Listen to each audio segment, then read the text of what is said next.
सूरज उगने से बदलते हैं ये धरा आसमां,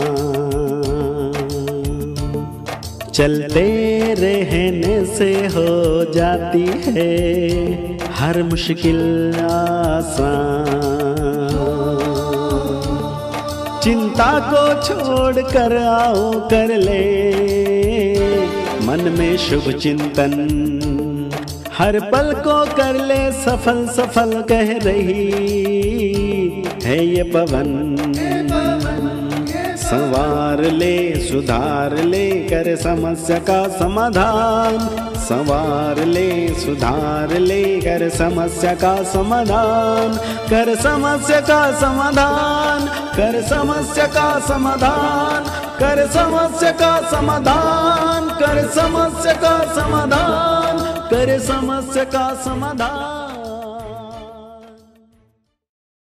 नमस्कार, आदाब, सत श्री अकाल, वेलकम, वड़क्कम, सुस्वागतम, पधारो इन योर फेवरेट शो समाधान। मित्रों, लगातार हमारी बहुत खूबसूरत चर्चा हो रही है कि कैसे परमात्मा का ध्यान करने से हमारे अंदर कलाओं का विकास होता है। हम शास्त्रों में पढ़ते थे कि भगवान में वो शक्ति है कि वो गूंगों को बोलना सिखा देते हैं या लंगड़ों से पहाड़ चढ़वा लेते हैं। तो लगता था कि ये कैसे हो सकता है, लेकिन इट्स पॉसिबल रियली। जब हम मेडिटेशन करते हैं, परमात्मा का ध्यान करते हैं, तो उस परम शक्ति की शक्ति से हमारे अंदर की सोई हुई शक्तियाँ, हमारे अंदर सोए हुए जो अनेक प्रकार के गुण हैं, विशेषताएं हैं, कलाएं हैं, वो जागृत होती जाती हैं। ऐसे अनेक उदाहरण हम अपने आसपास देख सकते हैं और इसी पे हमारी लगातार चर्चा हो रही है कि आज हम बहुत प्रयास करते हैं कि हम अपना सर्वांगीण विकास करें, अपने अंदर की कलाओं का विकास करें, लेकिन कैसे ये मददगार हो सकता है मेडिटेशन से और साथ ही परमात्मा की याद से। उसी की चर्चा हो रही है आदरणीय भ्राता जी के साथ। जहां पे हमने कल छोड़ा था, कैसे भ्राता जी ने भी अपने अंदर इन कलाओं का विकास किया परमात्मा के ध्यान से, उसी चर्चा को हम आगे बढ़ाएंगे आज भी। आइए उनका अभिनंदन करते हैं। भ्राता जी, बहुत बहुत स्वागत और अभिनंदन है। शुक्रिया। कल मैंने अपने दर्शकों से एक वायदा किया था कि हम आज की जो शुरुआत होगी वो आपके गीत से करेंगे। हाँ। तो मैं अनुरोध करूंगा कि आप किस प्रकार से उनके ध्यान में मग्न होंगे, क्योंकि परमात्मा की याद में जब हम कुछ लिखते हैं, कुछ गाते हैं, तो वो बड़ा ही सूफियाना होता है, बड़ा ही ईश्वर के नज़दीक ले जाने वाला होता है। मैं चाहूँगा जो नगमा है जो आपने लिखा हो, हम सब दर्शकों के सामने रखें। हम बाबा के अव्यक्त होने के बाद पहाड़ियों पर जाया करते थे। तो पहली एनिवर्सरी में यानी 18 जनवरी 1970 में हमारी एक बहन ने ये गीत लिखा और गाया था हारमोनियम पर। तब हमारे पास इंस्ट्रूमेंट नहीं थे। गीत इतना मार्मिक था कि इसको सुनते ही सभा में प्रभु प्रेम की तरंगे छा गई थी। तो बहुत बड़ा गीत था, हमने भी उसे याद कर लिया और पहाड़ियों पे जाके हम 5-7 भाई इसको मैं गाया करता था, सब मगन होते थे। उसकी पहली लाइन सुना देना चाहता हूँ, सभी इसको बहुत एंजॉय करेंगे सचमुच। और वो गीत है, सुनिए आप सभी। ऐ मेरे प्यारे बाबा, ऐ मेरे प्यारे बाबा, बैठे वतन में जाकर बच्चे बुला रहे हैं, मिल जाओ आज आकर, ऐ मेरे प्यारे बाबा। ये था वो गीत जो हम सबको बड़ा मग्न किया करता था। बिल्कुल मग्न करने वाला है। और मुझे लगता है कि जिन्होंने भी गाया होगा तो सचमुच परमात्मा आ ही गए होंगे सम्मुख। बहुत अच्छे अनुभव जी भ्राता जी, जैसे ये गीत आपने सुनाया, ऐसे ही आपने कहा था कि आपने बहुत सारे गीत लिखे भी थे परमात्मा के प्रेम में, याद मुझे में। ये एक वरदान जैसा मिल गया था। जैसे मैंने कहा था कि हम राजयोग में एकाग्रता के द्वारा टैलेंट्स का आह्वान कर सकते हैं। तो मैंने भी आह्वान किया था और मुझे ये कला प्राप्त हो गई थी। तो जैसे योगी वही है सच्चा जिसने अहंकार को मारा हो, गा के सुना है? नहीं, अभी तो आगे चलेंगे हम।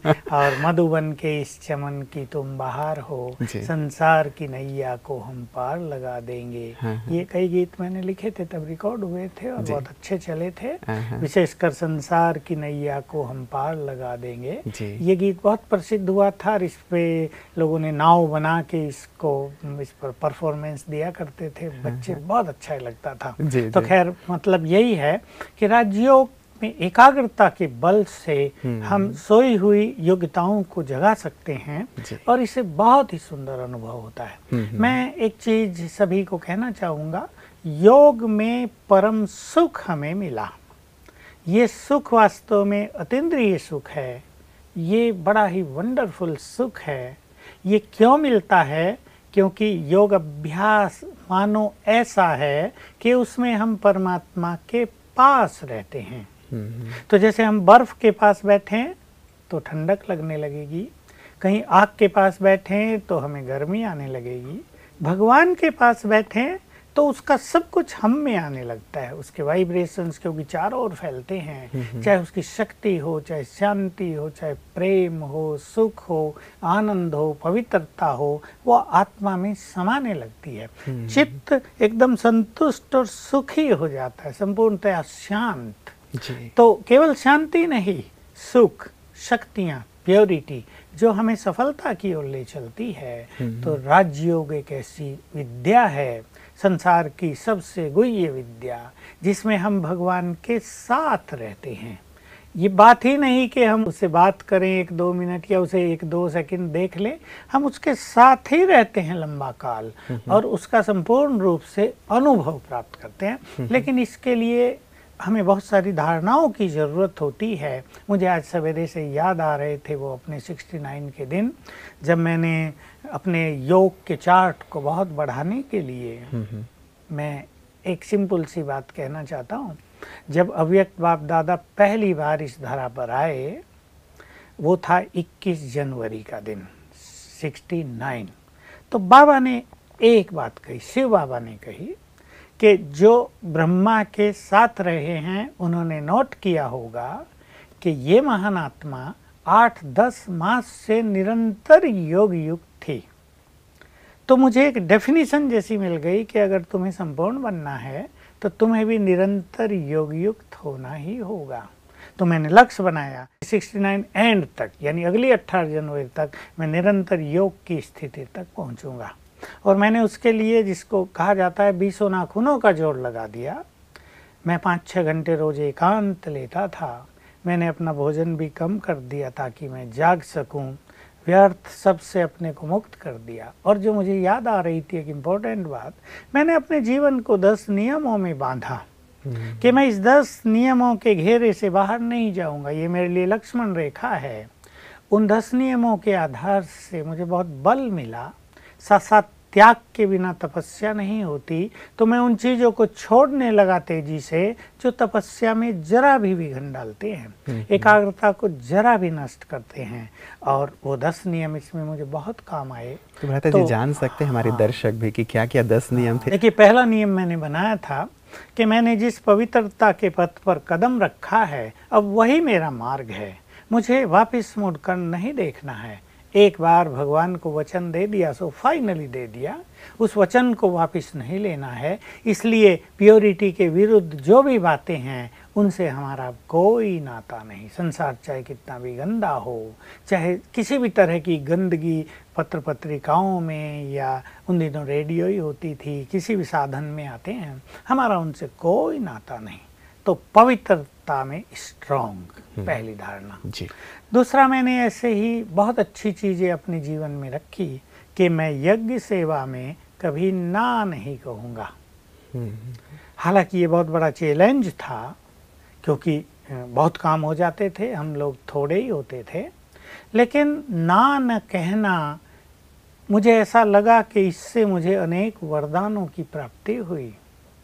कई चीज़ें मुझे अनिच्छापूर्वक करनी पड़ी क्योंकि मुझे ना नहीं कहना है और वो करने से मुझे एक विशेष गॉडली गिफ्ट मिल गई। ऐसे कई बार मेरे सामने अवसर आए।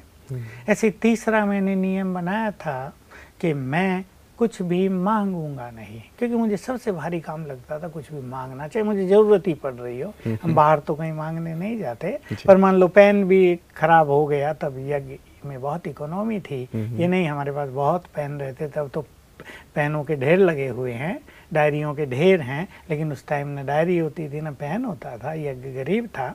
तो मुझे लज्जा होती थी कि पेन मांगू, मांगना माना अति कठिन काम मेरे लिए। तो मैंने संकल्प रखा कि मुझे कुछ भी मांगना नहीं। और बाबा के महावाक्यों में भी हम सुनते ही थे, बच्चे तुम बड़े रॉयल हो, तुम्हें कुछ भी मांगना नहीं है। तो क्या अनुभव हुए कि बिना मांगे ही सब कुछ प्राप्त होता रहा। ये वंडरफुल अनुभव था कि अगर सर्दी आ गई और हमें गर्म कपड़े चाहिए तो हमें गर्म कपड़े स्वतः ही आ रहे हैं। हमारी डायरी ख़त्म हो गई, हमें डायरी चाहिए तो डायरी हमारी बेड पर रखी हुई हमें मिल रही है। ऐसी छोटी छोटी चीज़ें, बात ये छोटी हैं, पर एक्सपीरियंस इतना अच्छा हुआ कि सिद्धांतों में अपने को बांध लेने से मनुष्य को बल मिलता है। ऐसे नियम बनाए हम किसी से भी, मैंने एक बहुत अच्छा नियम बनाया ताकि कहीं भी टकराव ना हो। मैं किसी से भी किसी बात पर अननेसेसरीली बहस नहीं करूंगा, डिबेट नहीं। ये चौथा नियम। डिबेट करता है ना मनुष्य, तुमने ऐसे कहा, नहीं मैंने ऐसे नहीं कहा, तुमने सिद्ध करने की कोशिश सिद्ध करना, तो उससे झगड़े होते हैं। और मुझे टकराव को अवॉइड करना था, क्योंकि मुझे योग के चार्ट को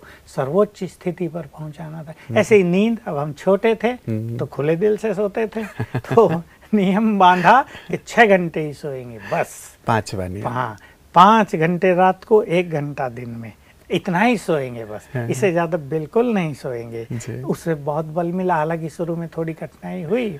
ऐसे ही नियम बनाया कि हम किसी की शिकायत आदि करने के चक्कर में नहीं जाएंगे। इस संसार का खेल चल रहा है, हर व्यक्ति अपना पुरुषार्थ कर रहा है, हर व्यक्ति ने अपना जीवन भगवान को दिया है। हम किसी की छोटी मोटी कमी को लेकर क्यों शिकायत करें, किसी का मन दुखी होता है, इससे मुक्त अपने को किया। ऐसे ही सवेरे का समय और मुरली कभी मिस नहीं करेंगे। तो भले ही अमृत वेला तो कभी कभी मिस हुआ भी हो, कई काम होते हैं, कई बातें होती हैं, लेकिन मुरली का रस मेरे जीवन में बहुत ज़्यादा आ गया। ऐसे ही नियम बनाया, टाइम वेस्ट नहीं। इसके बहुत सुंदर अनुभव बाबा की ओर से हो गए थे, तुम्हारा टाइम बहुत मूल्यवान है। तो इस तरह के नियमों में अपने को बांधा। 8 हुए, हाँ, 9 हुआ। हाँ, अब मुझे याद करने पड़ेंगे, तो बहुत दिन हो गए हैं। बहुत अच्छी ये चीजें थी जिससे बहुत ही अच्छे अनुभव हुए जीवन में। कुछ पवित्रता के लिए थे, कुछ योग के लिए थे। एक और था मेरा नियम, मुझे चार्ट लिखने का बहुत शौक हो गया था और मैं वैरायटी चार्ट लिखा करता था। साकार बाबा जब थे तब से ही मैंने चार्ट लिखने प्रारंभ मतलब योग से जुड़े हुए, योग से जुड़े, धारणाओं से जुड़े हुए। मेरा लक्ष्य ये था कि मुरलियों में जो बात आ गई उसको मुझे करना है। अगर बाबा ने कहा तुम्हें परचिंतन नहीं करना है तो उस पर मुझे काम करना है, परचिंतन से मुक्त होना है। अगर बाबा ने कहा तुम्हें किसी को दुख नहीं देना है तो उस पर मुझे पूरा काम करना है। और एक नियम था, हाँ, बोल का। बाबा ने बहुत ही अच्छी बात कही थी कि जहाँ 50 बोल बोल कर कार्य करना हो, वहाँ 5 बोल बोल कर जो कार्य करेगा उसको वाचा की सिद्धि मिल जाएगी। तो वाचा की सिद्धि के लिए, वाचा में प्रभाव भरने के लिए मैंने अपनी वाणी को बहुत अंतर्मुखी किया और एक नियम बनाया। हाँ, उन दिनों एक लहर चलती थी हमारे यहाँ कि सोमवार और गुरुवार 2 दिन मौन रखना है पूरी तरह से। हाँ। उस टाइम मौन न कह के हम इसे मूवी कहते थे, ताकि अगर कहीं बोलना पड़े थोड़ा बहुत तो जैसे सूक्ष्म वतन में बोला जाता। उन दिनों फिल्में, मूवी बहुत चलती थी, टोकी नहीं होती शुरुआत थी, मूवी से तो ही मूवी से हुई। तो धीरे बोलना ताकि बस हम और वही सुने। तो ऐसे नियमों से बहुत बल मिला। मैं ऐसे ही, बाबा का मेडिटेशन रूम था, उसमें 5 बार जाकर बैठता था। 5 बार ऐसे ही महावाक्य पढ़ लेता था, 10-5 मिनट ही, ताकि बुद्धि में ज्ञान का मंथन चलता रहे, इधर उधर स्लिप न हो बुद्धि। तो इन सब धारणाओं से कंसंट्रेशन बढ़ती गई। और मैंने एक बहुत अच्छी चीज, जो गॉडली गिफ्ट में कहूँगा, परमात्मा ब्लेसिंग कहूँगा, कि मैंने जैसे लक्ष्य बनाया कि इस मास के एंड तक मुझे अपने योग के चार्ट को इतने घंटे कर देना है, तो वो हो जाता था। मैं उसके लिए बहुत फोकस करता था, त्याग करता था, जागता था और अंतर्मुखी रहता था, कामकाज भी फटाफट करके एकांत, क्योंकि मैं 5-6 घंटे तब एकांत में रहता था, पहाड़ियों में, कभी छतों पर। फिर मैंने लक्ष्य रखा अगले 15 दिन में मुझे इतना कर देना है, तो उतना हो जाता था। फिर मैंने रखा अगले मास तक मुझे इतना कर देना है, उतना हो जाता था। और ऐसी दृढ़ता में रखता था कि एक बार जहाँ तक योग पहुँच गया उससे कम बिल्कुल एक दिन भी नहीं होना चाहिए। तो मैं ये कहूँगा, ये प्रभु कृपा कहो, या जैसे मैंने कहा था भगवान राजी हो गया था, उसके राजी होने का जो वो मुझे अवार्ड देता था, गिफ्ट देता था, उससे ये अनुभव हुआ कि एक बार जहाँ तक ऊपर चले गए, एक सीढ़ी भी नीचे नहीं। तो इस तरह से उस 69 का ईयर बहुत सुंदर बीता। जी जी लता जी, आपने पूरे 12 नियम बताया, 10 नियमों की आपने बात कही थी। बहुत सुंदर नियम है जो वास्तव में जीवन में बहुत आगे बढ़ने के लिए मददगार होंगे। आज जो नए हमारे साधक बंधु जुड़ रहे हैं ब्रह्मा कुमारी इस परिवार से, या हमारे दर्शक जुड़ रहे हैं, अब राजयोग करना चाहते हैं, इस पथ पे आगे बढ़ना चाहते हैं, आप शिखर तक पहुँच चुके हैं अब, तो जो शुरुआत कर रहे हैं, क्या इन्हीं नियमों का पालन करें या आज के दौर में आप कुछ और नियमों को इसमें सजेस्ट करेंगे? बिल्कुल, जैसे आज का दौर कुछ और है। 50 साल बीत गए, 45 साल का अंतर पड़ गया। 45 साल में तो युग बदल चुके हैं। अब तो हर 5 साल के बाद युग बदल रहा, कल्चर बदल रही है, मनुष्य का वे ऑफ थिंकिंग बदल रहा है, विज्ञान के नए नए साधन आ रहे हैं, इंटरनेट आ गया, टेलीविजन आ गया। हमारे यहाँ तो तब युग में अखबार भी नहीं होता था। तो आजकल जैसे नियम बनाना चाहिए कि जो चीज़ें मन को भटकाती हैं उनसे परहेज। मान लो टीवी बहुत देखी जा रही है, 4 घंटे टीवी देख रहे हैं, तो 4 घंटा टीवी देखने में ब्रेन की बहुत एनर्जी यूज हो जाएगी, तो कंसंट्रेशन में ब्रेन को कठिनाई होगी। तो भाई 1 घंटा ही हम देखेंगे। नेट पे बहुत गंदगी देखने की को आदत पड़ जाती है, उससे हमारा कोई कनेक्शन नहीं। चाहे हमारा लैपटॉप गंदगी का भंडार बना हुआ हो, हमारा उससे नाता नहीं है। हम, क्योंकि वो हमारा मार्ग नहीं है। तो जैसे मैं तब भी ये सोचा करता था और अपने दर्शकों को भी ये कहूँगा, मैंने भी इस चीज़ का पालन किया। जैसे एक फिजिक्स का स्टूडेंट कॉमर्स की क्लास में जाकर नहीं बैठेगा कि देखो तो सही क्या पढ़ा रहा है, या एक केमिस्ट्री पढ़ने वाला स्टूडेंट हिस्ट्री की किताब नहीं खरीदेगा कि मैं हिस्ट्री का भी तो जान लूँ थोड़ा बहुत। जो जिसका सब्जेक्ट है वो उसी में फोकस करता है ना। तो हम भी ऐसा मान लें कि अब ये चीज़ें मेरा सब्जेक्ट नहीं है। हर एक निर्णय करे ये चीज़ मेरा सब्जेक्ट नहीं है। जैसे मैंने रखा था भाई मुख से कटु वचन बोलना, ये मेरा सब्जेक्ट ही नहीं है। कोई और बोले सो बोले, ये उनके सब्जेक्ट होंगे, पर चिंतन करना ये मेरा सब्जेक्ट नहीं है। मैं ये चीज़ मुझे बहुत काम आई साधनाओं सुन के बड़ा अच्छा लग रहा है कि मेरा सब्जेक्ट नहीं है तो मैं क्यों इसको पढ़ूं। उस काल में ये चीज़ें मुझे बहुत काम आई। जी। तो ऐसा अगर नियम बना लें तो साधना के पथ पर बड़ी सरलता हो जाएगी। ऐसे नियम बना देना चाहिए कि हमें उन चीज़ों का त्याग कर देना है जो इस मार्ग में बाधक है। वो छोटी छोटी चीज़ें होती हैं, वो न जॉब का त्याग करने की ज़रूरत, न आजकल के सुख साधनों का त्याग करने की ज़रूरत, जो व्यर्थ हैं। हम ये नहीं कहेंगे किसी के पास सुंदर कार है तुम उसमें ना बैठो, इसमें बैठने से तुम्हारा योग नहीं लगेगा, अच्छा लगेगा, लेकिन उसमें आसक्ति का त्याग कर देना। खान पान अच्छा खाओ लेकिन उसमें अनासक्त रहना, ऐसी त्याग वृत्ति अपनाना एक नियम बना देना चाहिए अपने जीवन का। जैसे भाई किसी को डायबिटीज हो गई, अब पेड़े बहुत अच्छे बने हुए हैं, खुशबू बहुत अच्छी आ रही है, लेकिन नहीं खाना है ना, तो एक नियम है ना, नहीं खाना है, नहीं तो मुश्किलात हो जाएगी। तो ऐसे ही आधुनिक समय के अनुसार एक नियम बना देना चाहिए। मुझे रोज बाबा के महावाक्य सुनने सेवा केंद्र पर अवश्य जाना है, मुझे अपने को चार्ज करने के लिए सवेरे अवश्य उठना है। अब मुझे कोई भी पाप कर्म नहीं करना है, क्योंकि पाप जरा सा भी होते योग नष्ट हो जाएगा।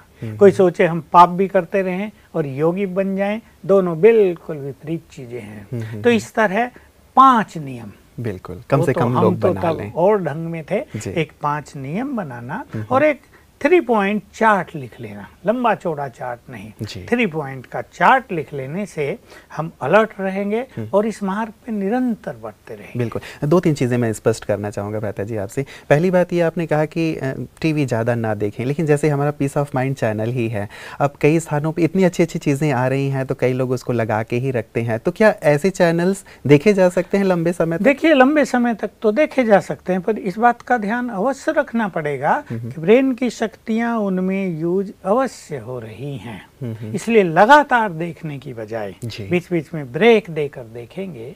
जैसे सवेरे चला लें, अच्छी चीज आ रही तब चला लें, लेकिन अगर सारा दिन ही चलता रहेगा तो टीवी से भी तो बैड एनर्जी फैलती है ना, चाहे वो कोई भी चैनल हो। टीवी इंस्ट्रूमेंट जो है, और दूसरा ब्रेन की एनर्जी, आंखों की एनर्जी भी उसमें लगती है। इसलिए लगातार देखना किसी भी तरह से कल्याणकारी नहीं होता, बीच में ब्रेक ले लेना चाहिए। दूसरा, कई लोग प्रश्न पूछते हैं भ्राता जी कि इसमें मेडिटेशन के भी वो रखे जाते हैं सेशंस, जैसे हमारे पीस ऑफ माइंड चैनल में मॉर्निंग में या इवनिंग में, तो वो कहते हैं कि क्या हम टेलीविज़न के सामने बैठ करके योग कर सकते हैं, ये ठीक है, या देखते हुए कुछ और अभ्यास किए जाएं? बिल्कुल, अगर सवेरे के समय अमृत वेले पीस ऑफ माइंड चैनल के सामने बैठकर कोई योग करे तो उसमें विजन्स भी बहुत अच्छी आती हैं और कमेंट्री बहुत अच्छी आती हैं। तो ऐसे बहुत भाई बहनों के अनुभव हैं कि पहले उनका योग नहीं लगता था और उसके सामने बैठकर जब योग किया तो पावरफुल योग लगने लगा। फिर ऐसा हो जाएगा कि 5-7 मिनट उसके आगे बैठे, योग अच्छा लगने लगा, फिर उसकी ज़रूरत नहीं, फिर उसके बिना ही योग अभ्यास का आनंद आएगा। बिल्कुल, मतलब उस विज़न को अपने अंदर एक संभालें और उसके पश्चात बिना देखे भी उस चीज़ को किया जा सकता है।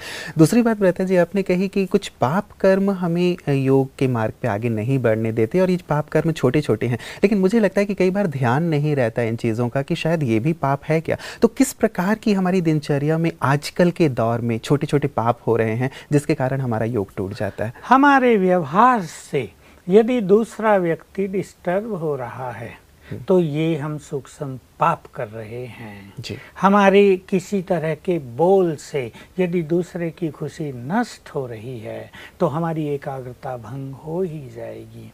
ऐसे ही अगर हमारी दृष्टि किसी के अवगुणों पर जा रही है, भले ही ये पाप मोटे रूप से नहीं है, अवगुण उसके देख वो रहा है, लेकिन अवगुण देखने से भी एक सूक्ष्म शक्तियों में ह्रास हो रहा है, कंसंट्रेशन नष्ट हो जाएगी, खुशी नष्ट हो जाएगी। सबको अनुभव होगा, दूसरे का अवगुण देखा, खुशी नष्ट हुई। हमारी दादी जानकी कहा करती थी, त्रुटि देखी तपस्या भंग हुई। तो ये ऐसे सूक्ष्म पाप, और भी पाप होते हैं। प्योरिटी हमारा मार्ग है, और मान लो कोई देह कोई देखता है, देह की ओर आकर्षण होता है, देह के संकल्प बहुत उठते हैं उसके मन में, तो ये सूक्ष्म पाप हो जाता है। और मान लो किसी को खान पान की बहुत आसक्तियां हैं, ऐसा वैसा भोजन खाता है, कौन देख रहा है, चले गए समोसे खाए, किसको पता है? ये पता तो किसी को नहीं, लेकिन हमें तो पता है ना कि हमने खाया है। जी, जी। हमारी कॉन्शियसनेस तो अलाउ नहीं कर रही है, एकाग्रता पर इसका असर आ जाएगा।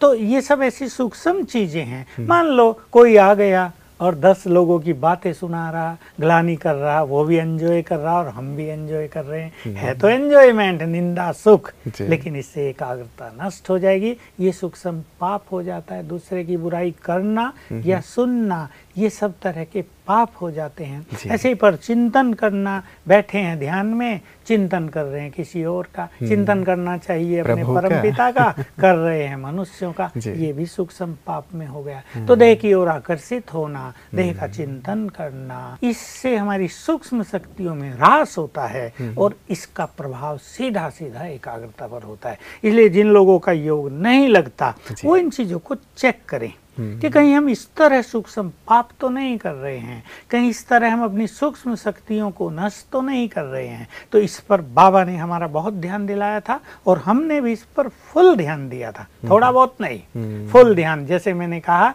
मेरे को फट से संकल्प चलता था, मान लो मैं कहीं टाइम वेस्ट कर रहा हूँ, तुरंत आभास होगा, इट्स रॉन्ग, तो मुझे लगता नहीं, ये ईश्वरीय अवज्ञा हो रही है, नहीं वेस्ट करना है।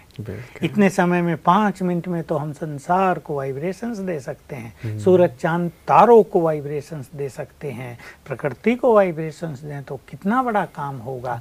इस व्यर्थ की गपशप में, दोस्तों के साथ ये वो करने में क्या मिलेगा? थोड़ी देर खुश होंगे लोग, हाँ ये हमसे बैठे बड़े सोशल हैं ये भी व्यक्ति, देखो सबसे मिलजुल के रहते हैं। लेकिन जहाँ योग का पथ है वहाँ इन चीज़ों को अवॉइड करना ही पड़ता है। बिल्कुल, बहुत सुंदर और गहरी बातें भ्राता जी आपने दी हैं। अभी योग से जुड़ी हुई और बातें आपके अनुभवों से जाननी है हमें, ताकि हम भी जो शुरुआत कर रहे हैं कैसे करें, और चूँकि आप शिखर पर पहुंच चुके हैं योग के, तो कैसे हम भी शिखर तक पहुँचें, इन बातों को और भी हम आपसे जानेंगे भ्राता जी कल। लेकिन जाते जाते मैं चाहूँगा, जैसे मैंने शुरुआत की थी गीत से, एक मुखड़ा जो आपने लिखा है वो गीत जरूर नहीं लिखा तो मैं नहीं, पर एक गीत मुझे जो बहुत प्यारा लगता है वो सुना देता हूँ।